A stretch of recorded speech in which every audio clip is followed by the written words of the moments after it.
but what brings you here today? Phil's just popped the recording. I hope that's okay for everybody. But it'd be really nice to see in the chat box what brings you here today. And that helps me and Phil to make sure that the interview and the answers are tailored to stuff that is really useful for you. Lovely. All very specific. Thank you, Richard. How the best way to install a heat pump. We had a great webinar on that last month. Danielle, do we have a recording of that one of Lewis's house? We do. Excellent stuff. So, Danielle, in the chat. You're fantastic. Thank you very much.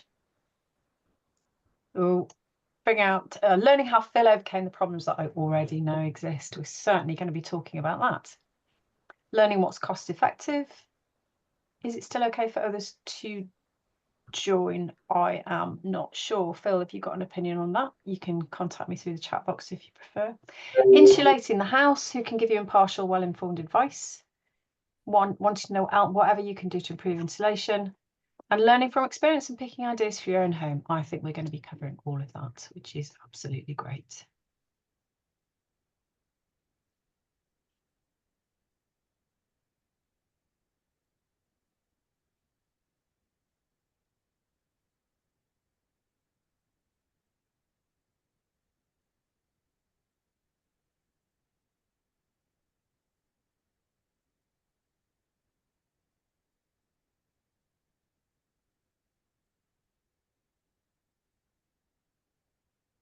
And here's Stephanie.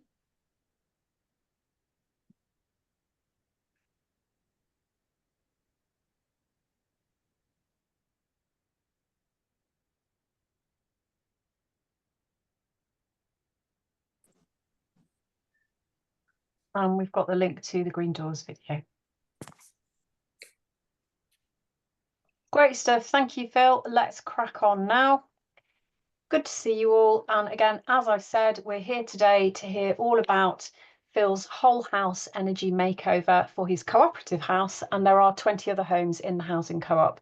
And I think some of the key themes are around how to maintain accountability across the retrofit supply chain. And I've just put a little title here, which is Snatching Triumph from the Jaws of Disaster. But I don't want to take away Phil's thunder. In terms of what we're going to be doing this evening, what the agenda is today, I'm really pleased that you've popped into the chat box what brings you here today. So everything we're going to do will be tailored a little bit tailored a little bit to suit what you are interested in. We're then going to move on to an interview with Phil. He's got some slides and I'm going to be asking him questions. We thought that Phil's journey was such a story that we're going to follow some of the questions that make up something called the hero's journey, which Phil will show you his slide of, but is a framework that a lot of Hollywood blockbusters are written around based on what comes up in mythology across the world. There'll be some time for you to think about questions that you would like to ask Phil, and then there'll be a kind of 20-minute Q&A, and then we'll go back to Phil for his top tips before we finish, and we'll be closing promptly at 8 p.m. So lovely to see you all here. If I could ask you to be on mute most of the time, and if we're having during the Q&A, I'll ask you to bring off mute. I think I had a question about somebody else joining, and that's absolutely fine with us, Joe. So if there's somebody else wanting to join, please let them know right now. Great stuff. So I'm going to move swiftly on to Phil, and I'm going to be sharing my screen so that you can see Phil's slides. Phil, welcome, and thank you so much for sharing the story of your whole house energy, your whole house energy makeover with us today. Could I have some waves from the audience if you can see the slides? Can you see them? Yay, thank you so much. That's absolutely brilliant. So Phil, let's kick off with our first question, which is, Phil, what is the hero's journey? Or would you like me to address that one? Do you want to talk about the hero's journey, Steph? Yeah, sure. So everybody, this is my attempt at a picture of it. I love your picture. It's really good. So the hero's journey is just a film or a story tends to start with what's going on in the hero's ordinary world, what ordinary life is like for them. For those of you who've seen Gladiator, it's him trailing his hand through the wheat in his field when he used to be a farmer. And then we've got a call to adventure, which is, asking the hero to do something unusual and exciting, go to war, decide to be the next emperor in the case of Gladiator. For Phil, it was, oh, need to get this whole house energy refit done. And then they usually refuse that call to adventure because do you know what? They're busy and they like their ordinary world. But eventually they have to step over the threshold because do you know what? Something has happened, which means that there's no way back or it's just got to be done.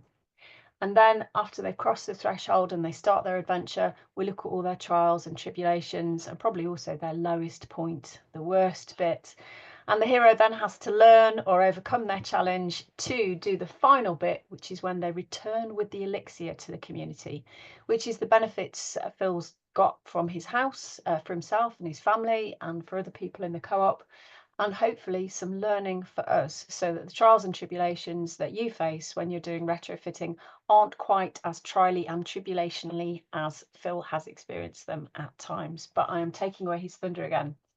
We are going to start by asking Phil about his ordinary world. Phil, the slide's there, but do you want to have a chat with us? What was your ordinary world like? So my ordinary world is that I've lived in a housing co-op since 1994. The co-op owns 77 homes in B12 and B13, of which 22 were built before the First World War, including this one. The co-op is run by an elected voluntary management committee from within the membership. And one of those volunteers, Tony Postle, who is the chair of the co-op, is the true hero of this journey because it could not have happened without him, and he deserves a medal. So next time there are retrofit awards or whatever you call it, then Tony deserves to be nominated for it. Housing co-ops are the UK's best kept secret. There are several hundred people. Most people don't know that housing co-ops exist, and there are only a few hundred people lucky enough to live in housing co-ops in the whole of Birmingham. Oh, just a few hundred, so really quite unusual. Fantastic, Phil. So, sorry, I just need to go on to the next slide. So, call to adventure. When did you first think, you know what, we need to do a whole house energy refit or makeover? Um, Sorry. so over the years, piecemeal energy efficiency measures were added to our older homes. The exception is about 2009, we received some funding for a pilot project where we reduced the emissions from one of our older homes by 60%. The people living in that house did not want visitors, which is absolutely their right. And unfortunately, the people that did the monitoring went out of business. So although that project was really valid, less is known about it. But then after COVID, the current management committee of the co-op decided that we needed a whole house approach to our older homes and something had to be done. Um, at the time, I happened to be doing some work for the West Midlands Combined Authority, writing funding bids, which secured tens of millions of pounds of funding for the West Midlands. And so Tony bought the co-op into that bid. So most of the money that has gone into these, the measures in these 20, I think we've done 20 homes um, over the last few months. Most of that funding is the co-op's own funds from its reserves, um, and but there is also part funding from this fund that the WMCA has, which is ultimately central government funding. Now, the call to adventure was that I was asked to be a guinea pig, and I agreed to be a guinea pig. I did not refuse that call to adventure, but I was also asked to be the project manager. And I turned that down because I didn't think it was appropriate for me to be project managing where I was the customer. My role in this is the customer, not the project manager. So Tony has led the project, and we also had paid input from Richard Bobb, who some of you might know, who is a paid project manager for us, who's been excellent. And I've helped Tony and Richard. But yeah, so that's the call to adventure, but not Okay, just for me, but for the co-op as a whole. lovely. Thank you, Phil. And just in case it isn't as blindingly obvious as it seems, can you just tell us exactly what a whole house makeover is? So previously there was a piecemeal approach where you would fit one energy saving measure at a time. Hmm. Um, so in most cases that means for most older houses they will have had loft insulation at some point over the past few decades. They will have had single glazing replaced with double over the, in the case of this house, in 2 phases, and they will have had older non-condensing gas boilers replaced with modern condensing boilers.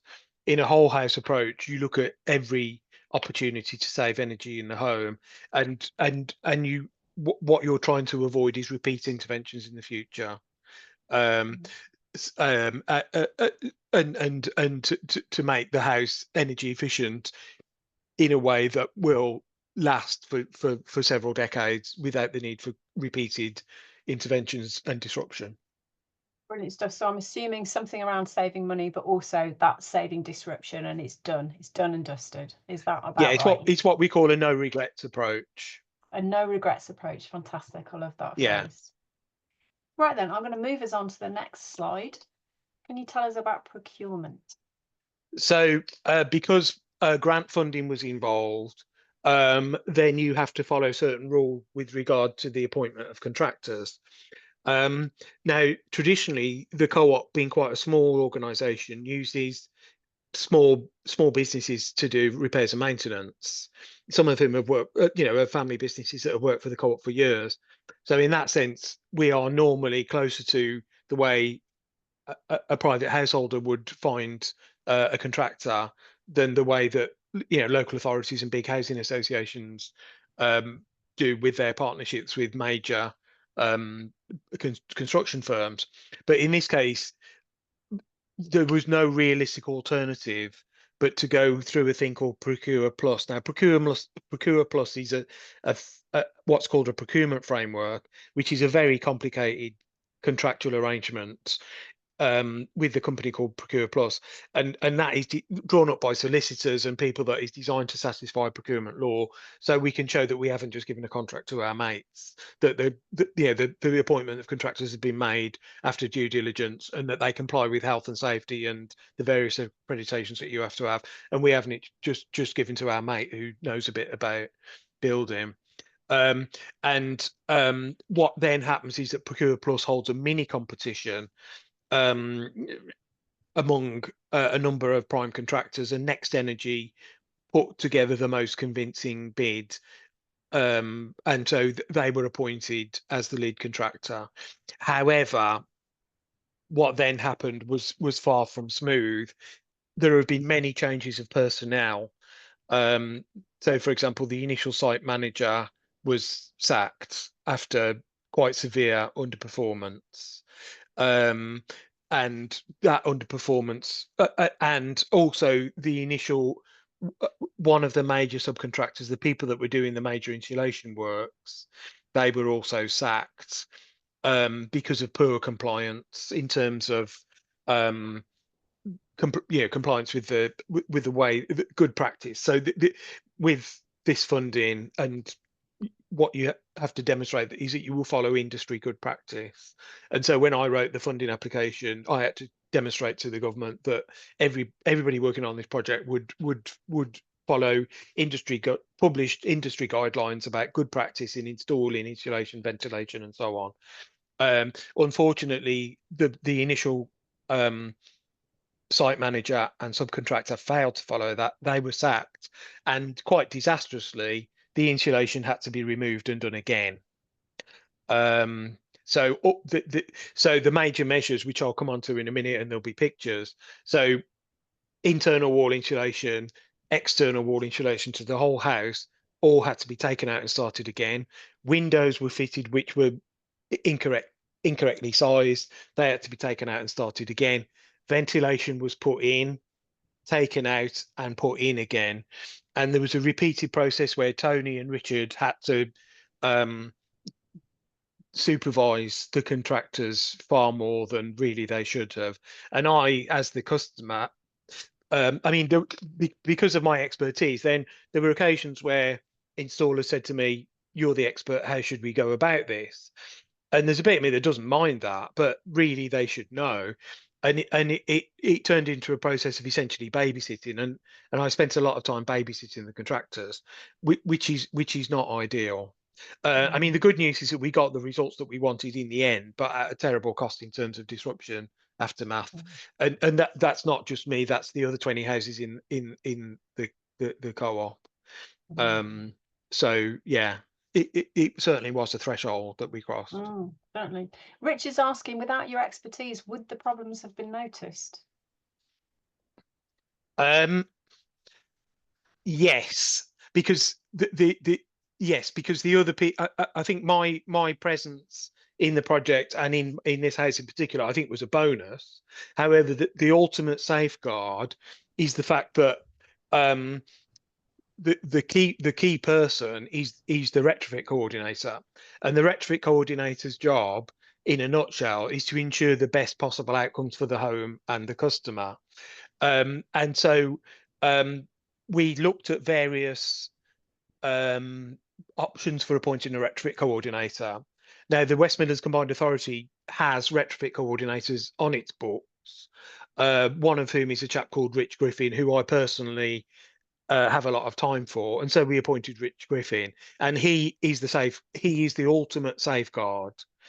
Um, and so and so he came back repeatedly, and so we would flag stuff up. And sometimes I would flag stuff up, and I would say to the contractor, "You need to do it like that," and they'd say, "Okay, then." Sometimes you had to go to Rich Griffin, and Richard would say, "No, you need to do it this way." So ultimately, Rich Griffin is the safeguard, but he was spread extremely thinly, and the money lost. So this retrofit coordinator, Rich is an employee of the West Midlands Combined Authority. We pay him, and he is accountable to the co-op as the client. Um, and the money lost was absorbed by Next Energy, because Next Energy are contractually obliged to deliver these measures, and if mistakes are made, then they have to absorb the losses. And I think they did that because they knew that eyes were on them, and it was good to get it done. Um, there's a question about when. Um, so yeah, I mean, the Procure Plus framework isn't perfect. There's no two ways about it. There's a question about when. I'm not sure what that means. I think that refers to when would the problems have been noticed if you hadn't noticed them, Phil. If I hadn't noticed, I mean, in terms of the other houses in the co-op, um, said so they were noticed by Tony, who has spent weeks walking around Balsall Heath with his iPad, repeatedly going to people's houses, supervising the contractors on time. So Tony picked stuff up. I think we're in a lucky position. We were in a fortunate, we were in as good a position as we possibly could be in terms of having a project leader, Tony, a paid project manager, Richard, and Rich Griffin as a retrofit coordinator, and his boss, Rob Johnson, who is also very good and will step in if necessary. I think we were in a relatively fortunate position, and it's not too difficult to imagine that without that sort of dream team in place, I mean, if some of the bigger housing providers, local Dudley Council, for example, I think are really good at project managing their installers. Midland Heart, Orbit Housing Association, they have experienced teams. But for people who don't have that in place, either as private householders or social landlords or even private landlords, it would be a struggle. Good that you had that dream team. Richard, I'm going to ask you to hold that thought or to pop it into the chat box, so just so that we can hear everything from Phil, and then we'll be opening the floor for questions. So, crossing that threshold, you had some problems with the procurement, but let's hear about these pictures, Phil. Okay, so the most important measures fitted on this project were insulation and ventilation. I will talk a little bit about heating and hot water. Um, so um, so most of the house had internal wall insulation. So it's a 1905 end terrace, so it's got a lot of outside walls, not all of which can be insulated. So at the back of the house, its external wall insulation was possible. At the front of the house and at the gable end, external wall insulation was not practical, and so the approach was internal wall insulation. In other words, insulation on the inside of the wall. And on the second lot of insulation, the one that was done properly, we used an insulation product called Weatherby. And Carol, yes, I was living in the house throughout. Um, and I'm in a fairly lucky position because my over the past couple of years, my daughters have grown up and fled the nest.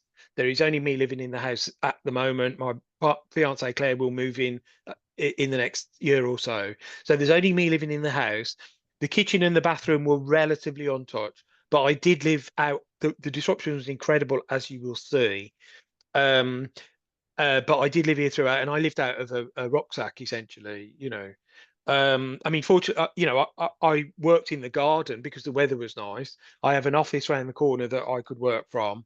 But yeah, so I did stay here throughout.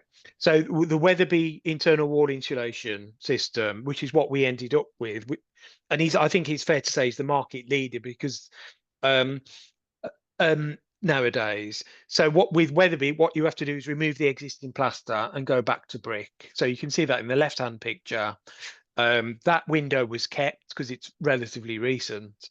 Um, so Weatherby, you go back to brick, remove the old plaster, which I think was a bonus for us because the plaster was very old. So, um, and then you put on these battens, and then you put the insulation on top of it. Um, and in the right hand picture, you can see so the first attempt at internal wall insulation used a system called SWIP. And what you can see there is the imprint of SWIP because SWIP, I've got nothing against SWIP. I've had people that have used it and it's perfectly okay. It is thicker than Weatherby. Weatherby is thinner but gives the same results in terms of final U values and thermal performance. But Weatherby is thinner, and so you can see there it doesn't reduce the space by that much. Although Fantastic. Thank you, Phil. to be fair to SWIP, I thought that I wasn't bothered by the extra couple of centimeters. Okay. But we've got Ne- another sort of 5 to 7 minutes on the okay, presentation. What's all right. next? Uh, so this is external wall insulation. So you can see here then, first of all, so you can see new windows there, and you can see the external wall insulation going to the outside walls of the kitchen, and the wall insulation is being wrapped around the new windows to create an airtight seal. And what you can see there, um, is so in the right hand picture you can see the render started, the mesh and the render starting to go on. Next slide, please. And this is a view from the back of the house now from my garden, and the scaffolding is still up, so the view isn't brilliant, but you can see the house looks different from the neighbours and has a render finish. And insulation are wrapped around the new windows. Now, what you can't necessarily see on that picture is that the window in the back living room and the window in the back bedroom, the new ones are narrower, and the wall had to be extended to accommodate the insulation. So there's a little loss of daylight there, although those windows face sort of northwest and don't get a lot of daylight anyway. Um, yeah. And what's this? So the other measure was underfloor insulation. So in the downstairs in the front room is a suspended timber floor with floorboards. The back living room and the kitchen are a concrete floor. So in the front room, what we did was remove the floorboards, and we put and so that's it with the floorboards removed. The first step is to put air tightness membrane in, and that helps with the insulation, and you can see that going in. There's the front door. You can see it's laid across the joists. You can see that there is a crawl space. There isn't a cellar. There is a crawl space of about 30 centimeters. This is why you have to lift the floorboards. So next slide, please. And so that is the insulation going in between the joists on the left, and then new floorboards were put on top of it. This wasn't done through Next Energy. This was done by one of the co-op's previous existing contractors called L Daniels. They've done a lot of jobs for the co-op in the past, and they said to me, "We haven't done underfloor insulation before. How do we go about it?" I showed them the good practice guide, and they followed it, and I was really happy with it. And incidentally, because that was done in February, I noticed the impacts immediately in terms of it being warmer in there. But also, I measured the surface temperatures with an infrared thermometer, and you could tell the difference. One interesting thing that about underfloor insulation is that um, when we exposed the skirting board, the old skirting board, you can see massive gaps in the brickwork where the floor meets the external wall. In this case, it's a party wall. But if you do thermal imaging on a solid brick wall and some cavity walls where the wall meets the floor, you can see a massive red mark where heat is escaping because of gaps like this. And so to make good that, then we doubled up the air tightness membrane there to create an airtight seal, and you can see that there. And again, that is part of recommended good practice. Fantastic. Next slide.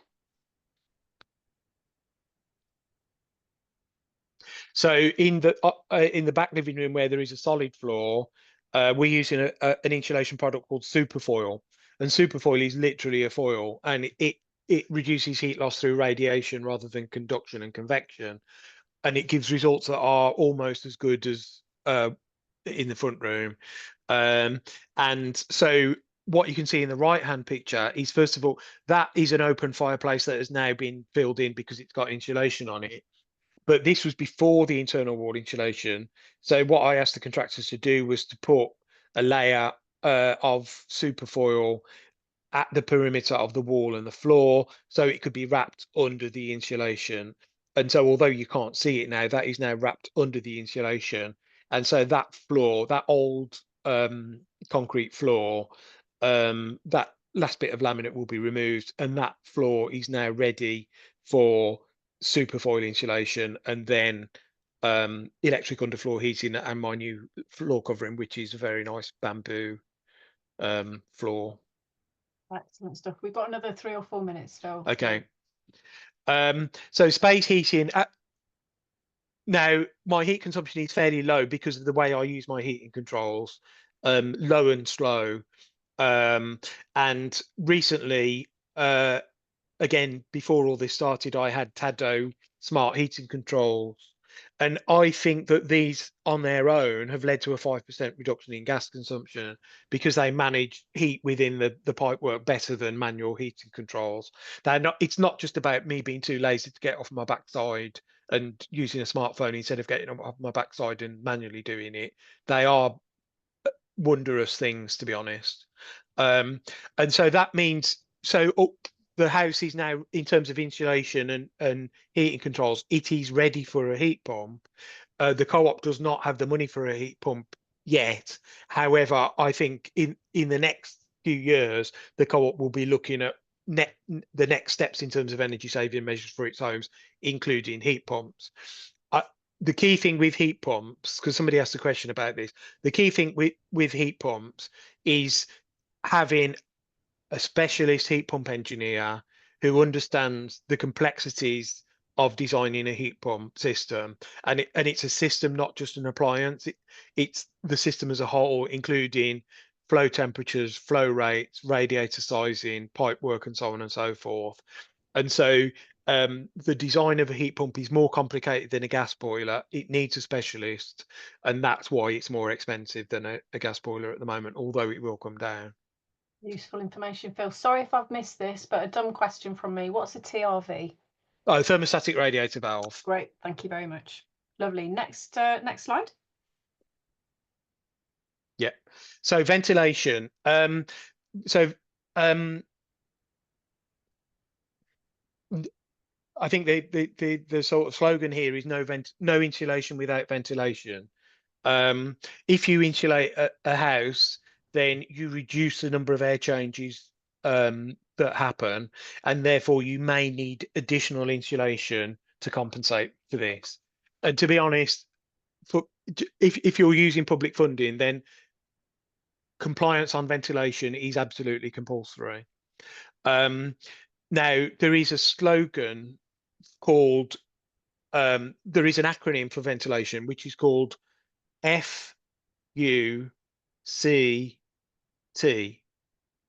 For F for fans, U for undercuts, undercuts under doors. C, F, yeah, fans, undercuts. UC is undercuts. T is trickle vents in windows. Yeah. So what that generally means in most houses, that means continuous mechanical ventilation in kitchens and bathrooms, and in living rooms and bedrooms, it means um, trickle vents in windows. If that is not possible, then sometimes chimney ventilation or air bricks is an alternative. Um, One of the things that it has become so in thank you, Steph, for posting in the acronym. So interestingly, in my house, there was a damp problem in one bedroom, and I identified 5 separate causes of that damp. And so we had to treat all 5 of those things in order to cure the problem. Um, and what became obvious to me is that there is a lack of knowledge among the supply chain about ventilation.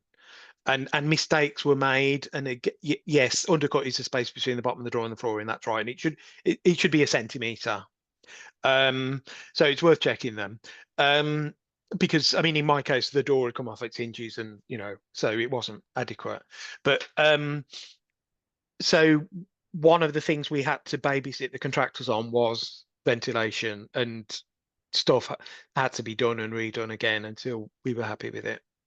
So knowing your stuff is really, really important, or having somebody independent to do that for you. On to the Yeah, next slide, Phil. yeah. Oops, sorry, I must have clicked off it. So this house had an existing solar thermal system. This does not generate electricity. It generates hot water, which is stored in a cylinder. That was installed in 2005, and has performed brilliantly for 20 years. However, we've decided to replace that with solar electricity panels with a diverter, um, because that is more versatile than solar thermal. And there is going to be there is a discussion about whether now is the right time to have a battery or not. So there may be a battery fitted either now or in the future. Should there be an undercut on external doors? No, undercuts are for internal doors only. Thank you very much. Lovely. Let's go on to the next slide. We've got some pictures. What's going on here, Phil?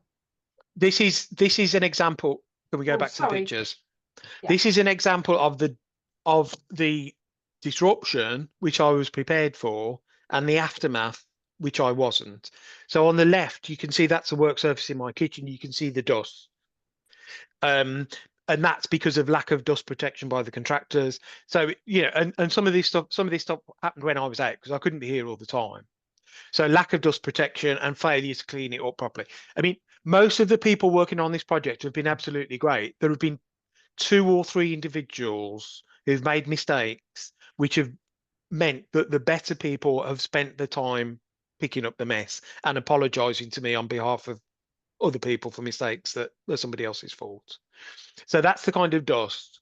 That is basically insulation. And so some of the contractors use my house and garden as a builder's yard, and they stored insulation for other people's houses in my house, in my garden, overnight, and on the pavement, blocking the pavement.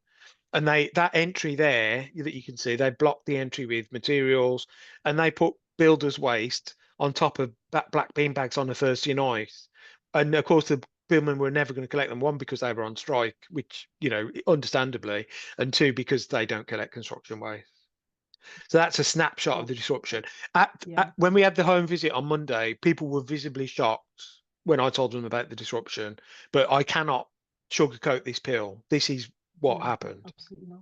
And I'm afraid we're on 25 to Phil. We want to make sure we've got Okay, at least 10 minutes for questions. I'm going to you've move got on the to the next Alexia slide. next. Lovely. And if I could move on. Sorry, I lost my cursor there. So the elixir of this hero's journey is that at the end of all this, what we do have is a model of retrofit on a typical 1905 end terrace that is replicable and and most of it could be copied, emulated by similar houses. Oh, I'm Um, so sorry. The we've lost slide's the just slides. disappeared. So Yeah, what I'll you're get them about back to for you. see is a couple of graphs. And so what I've done is to model the projected impact on the greenhouse gas emissions from this house. And so what you will see is firstly a graph showing the emissions from the use of gas in this house. And you will see that the emissions will reduce by about half. And that is due almost all to insulation, to the walls and floor, and also to the contribution of the new heated controls. Have we got the slides yet? Back yet? Yeah, I'm sorry. I'll just press share. There we go. So that is the predicted fall in emissions. So the baseline is on the left, 1,300 kilograms a year, and the predicted is on the right, 574. So that's less than half. Next slide, please. And so this is the predicted emissions from electricity, which are already very low at 248 kilograms baseline, and they're predicted to fall to 64 in 2026 and 40 in 2030, and that's down to solar. Oh, that's amazing. Next slide. The energy performance certificate is not the best measure of success. The graphs that I've just shown are the true indicators of success. However, the energy performance certificate is still a good measure. And so on this house, it's forecast to improve from an E to a B. And the reason why the improvement is so big is because it's an end terrace, and therefore the fabric improvements have a big impact when there are 3 external walls. I have modelled a heat pump. It gives significant additional reductions in emissions, and it would give me a £12.44 reduction in gas bills a year, which, because heat pump is a carbon saving measure. Most people are slightly better off with a heat pump, but it's not really a cost saving measure. Okay. And a Got a battery would question. save me a little bit of money, and a modest reduction in emissions due to replacing petrol if I ever have an electric bike or electric vehicle. Okay. We've got a question from Keith. Is Yeah. it worth using a retrofit coordinator for your own house? If you're funding it yourself, then, and uh, obviously you're not allowed to advertise in green doors events, but yes, you should have independent advice. Um, my recommendation is that you should have impartial advice and impartial hand holding. Um, and and there's a number of people that can do that. Fantastic. Thank you very much, Phil. On to the final slide, which is around the money, and then we will need to draw it to close so people can ask Yeah. questions. So about 30,000 has been spent on this house, mostly from the co-op's reserves, about 10,000 from the funds, and I self-funded some of the smaller measures. One last slide. So past 2035 is the system that people like Richard Griffin use and are obliged to use to make sure everything is compliant. And the big question is this an adequate safeguard? In this instance, yes, it is an adequate safeguard, but only at the second attempt, and only after repeated failures and continual babysitting of the contractors. It takes a team of people with various skills and attributes to enforce the standards. I see a lot of complacency among public sector decision makers. There is a sort of fairy tale model of retrofit where there is a glossy picture painted of the supply chain and the impact of programs, and there is a lot of complacency among public sector decision makers, which I think is not justified. If you do this, particularly with public funding, you what happened to me, I don't think is a one-off. What happened to the other 20 people in the co-op, I don't think is a one-off. All of it could happen again. Expect things to go wrong and be ready to put them right. As Juvenal said, quis custodes custodiet, who will guard the guardians? And and that is the missing link, really. A team of people with various skills and attributes to enforce the standards and to make sure it gets done properly. Fantastic. Thank you, Phil. That really has been quite a journey for you. We've got one or two questions in the chat box. Please be thinking of your questions and putting into the chat box, and I'll work through them. And I will come back to Phil at the end and ask him about all of the benefits for him and how he's feeling about living in that house now. But for now, I know we can't have any advertisements in this space, but where can people find reliable retrofit coordinators and hand holding, Phil? Okay. Right. Okay. Okay. Leaving Speaking completely objectively, then the best people are members of the Association of Environmentally Conscious Builders, the AECB. I'll put it in the chat. I'll do that, Phil. I've just done it. Sorry. Okay, And great. so the the best impartial advisors are members of that network, and I'm not the only person in this meeting that is a member of that. Lovely, Um, thank you. in terms of contractors, um, the things you should look at are is accreditations, um, customer reviews, independent customer reviews on Trustpilot or Google, and length of trading. Because, I mean, in March, 39 contractors were removed from Trustmark for botched insulation. I know for a fact that some of those contractors have reinvented themselves as new companies, and so they will now re-register. And I always say that if somebody's got less than five, if somebody's got more than 5 years trading history in this field, there is a good chance that they've got enough experience and they're not cowboys. I I have compiled a document which gives my view on what to look for, and also the names of some contractors that I've worked with that I consider reputable. I don't recommend anybody, and after this meeting, I will circulate a link to that document so you can download it and have Lovely. a look. Thank you very much, Phil. Richard, there are people that do manage projects themselves. So we had a Green Doors event at Maggie and Dave's house in Erdington a couple of years ago. They project managed it themselves because, like you, they do have experience of managing complex projects and some relevant experience. So yes, people can do it. Um, I wouldn't say don't do it. If you feel confident, um, then yeah, there are people that do it themselves. Fantastic, thank you. Should solar panels be considered in conjunction with heat pumps, or should they be treated as different options? Okay, so there was also a question about That's electricity right. use. Yeah, So the important thing is to match the solar system, including batteries, to your current and future electricity use. So what I often see is people being essentially missold solar systems that are too big for them. Um, and so if you get three quotes from solar installers, you might get three different systems. Um, Now, and I think the crucial figure to look for is self-consumption. So what what I look for if I'm advising somebody is that you should um, you should be looking to consume at least 75% of the electricity on site, because that's the best use of it economically and environmentally, especially if you've got displacing gas or petrol. So as a rule of thumb, the system you should be using 75% of the electricity on site and exporting 25 or at the most. If you're not, then there's a chance that the system is oversized and it's not necessarily value for money for you. Um, that's a rule of thumb.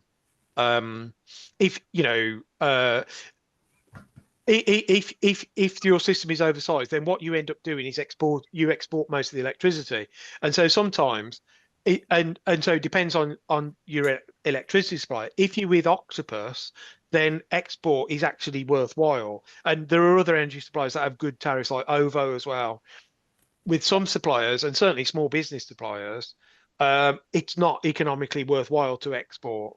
So, and if it's not economically worthwhile, then you're basically giving away electricity to the grid for free. And some people don't mind that. Some people are philanthropic about this. They say, I don't care. I'm happy to give away green electricity for free for my neighbours to use. I know that an energy company is going to be charging for them and making a profit on it. If you're comfortable with that from an ethical point of view, then yes, export as much as you want and be happy that your neighbours are getting free electricity and you'll get a place in heaven or whatever post. Can I come in, Phil? I think the question for me, I'm on my own. I don't use a lot of electricity, so should you have high usage in order to purchase a solar panel, because it's years before you get that money back. Yeah, a house that is under occupied will have a longer return. Yeah, a house with low electricity use and under occupied will have a longer return on investment. A house that has, many people living in it, and obviously if you've got if you're increasing your electricity use because you're having electrification of hot water or space heating with caution or an electric vehicle, then obviously the return on investment comes down. So yeah, I mean, what a one person household not using a lot of electricity and not using electricity for heat or travel is a long return on investment. And so you're doing it for, in which case you're doing it for the carbon savings, not for the money. Okay, thank you very much. And the heat pump thing, um so a heat pump gives you two things. One, it gives you hot water, and for the hot water, solar panels are a good match with that. Um because it displaces the gas boiler for hot water. Heat pumps obviously give you space heating mostly during the winter, and therefore there is the correlation between solar panels and a heat pump for space heating is less obvious. So you do get some people that get exaggerated expectations of how much of their heat pump will be um, powered by solar, but that does, but nevertheless, mostly because of the hot water. Um, Solar and heat pumps are a good match. If you get the opportunity to do both, then do it. But again, the golden rule is make sure the systems are properly sized and optimized for your needs, and not just and with a heat pump. If you're getting the heat pump grant, then the installer has to demonstrate that proper calculations have been done, and that is a good safeguard for you. Whereas with solar, any cowboy can come along and sell you any solar electricity system that may or may not be right for you. No, thank you very much, Phil. We are racing towards the end of our webinar this evening. We've just got 10 minutes left. Phil, I'd like to come back to you and say, obviously, it's been a tough journey. You've had to use all of your skills, and it is a complex thing to do. But I just want to say to you, what do you now most love about your home, and what are the really key changes for you? At this particular point in time, what I love about it is that it doesn't overheat, because we're having a heat wave, and this house used to have I mean, the thing is, since the insulation has gone in, there's been a heat wave, so I wouldn't have had the heating on anyway. Um, uh, I am looking forward to it being warmer in the winter. There was a brief glimpse of that during a cold spell at the end of March. But at the moment, it's a lot cooler in here. I don't have to have, sometimes I used to have a desktop fan on and stuff and open the windows, and it's a lot cooler and more comfortable in here on warm nights like this. Excellent. And Phil, what do you wish you'd known when you started that you know now? Oh, I think what I wasn't prepared for was the aftermath. Because the thing is, this came at a time when, as I said, my two daughters had grown up and fled the nest, and so I was planning to redecorate the whole house anyway. I was planning to chuck out a lot of furniture, redecorate, furnish, and so on and so forth. So I anticipated some disruption. What I didn't anticipate was the aftermath in terms of enduring dust, and that was because that could have been avoided, that could have been better managed. I wish that I had taken a couple of weeks off work so I could be here all the time. um but yeah, I mean, when I advise people, when I advise people on this, I do sort of advise them on what disruption is likely to happen, but I think that it was the aftermath that I didn't. So there's a couple of questions in the chat. Do you want me to answer those? There are, yes, please, Phil, and then I'm going to move on to one last question for you. So should you transfer your solar exports? Well, I wouldn't recommend any energy company. However, it does look as if Octopus are the market leader in terms of export tariffs. And so, yeah, I think it's certainly worth considering. How long did it take? Well, I mean, it's been a couple of months. It's been a couple of months, and I've been living out of a rucksack for a lot of that time. And it should have taken a lot less. And there were periods of inactivity, and it was an unnecessarily long process, but it wasn't just the length of it, it was the stop start, the unpredictability. And the problem is, and when that last slide is past 2035, a suitable safeguard, these standards are not just about how you put insulation on a wall. Past 2035 is meant to be about accountability. This should have taken a couple of weeks, but it took a lot longer because of a lack of accountability of the initial site manager, the initial subcontractor, and a couple of key individuals who did not consider themselves accountable either to the site manager, the retrofit coordinator, Tony, myself, or anybody but themselves. And that's the elixir. How do you make them accountable? Because that's where the complacency comes in.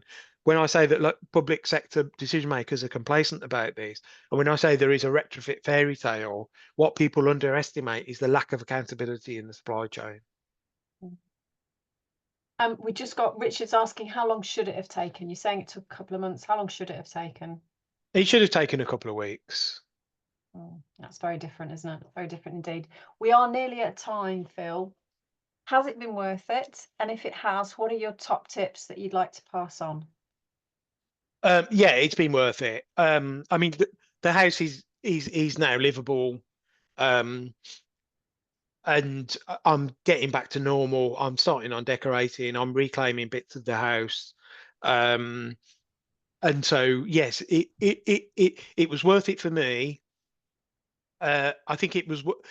I mean, and other members of the co-op have had similar problems, but I think if you speak to Tony, he thinks it was worthwhile, both of us as a customer and the project leader. And I think the most worthwhile thing about it is I think that what I've got is an experience and a set of data and photos and an evidence base of what you can do to an Edwardian end terrace, of which there are thousands in Birmingham, that is available for that others will hopefully learn from. So from that point of view, yes, it was worth it. And again, the thing that's different is accountability. What would have been done differently is accountability. Um,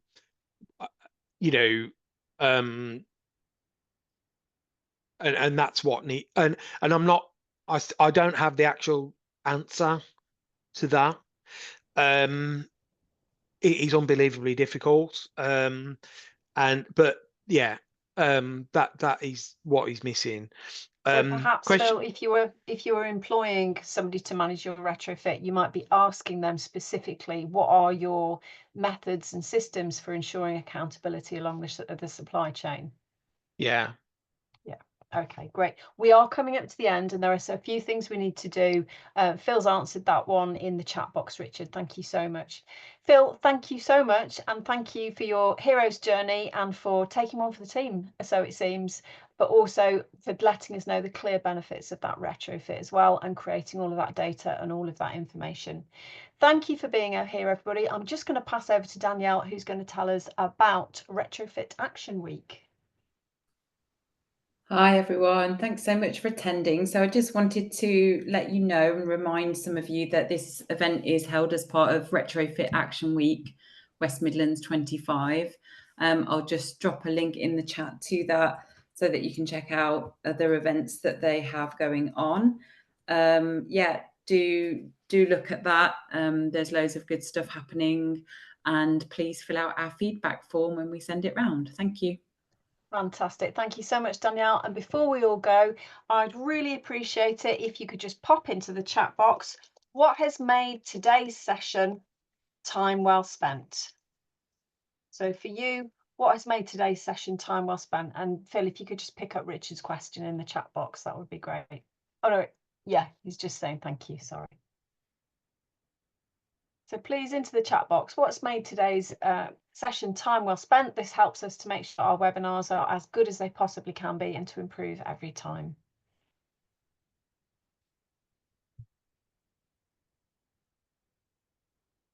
And I'm going to stop the screen share. There we go. Thank you so much. Lovely. Thank you, Joe. Nothing like a bit of honesty, and we can always trust Phil to give us that. Yeah, it is that thing around the lack of accountability, a difficult one, but I guess from my point of view as somebody who manages groups, it's about making very clear agreements up front, and it's great to have somebody like Phil's knowledge so that we can actually know what we need to make agreements about, even if it is literally just asking what the system is for accountability.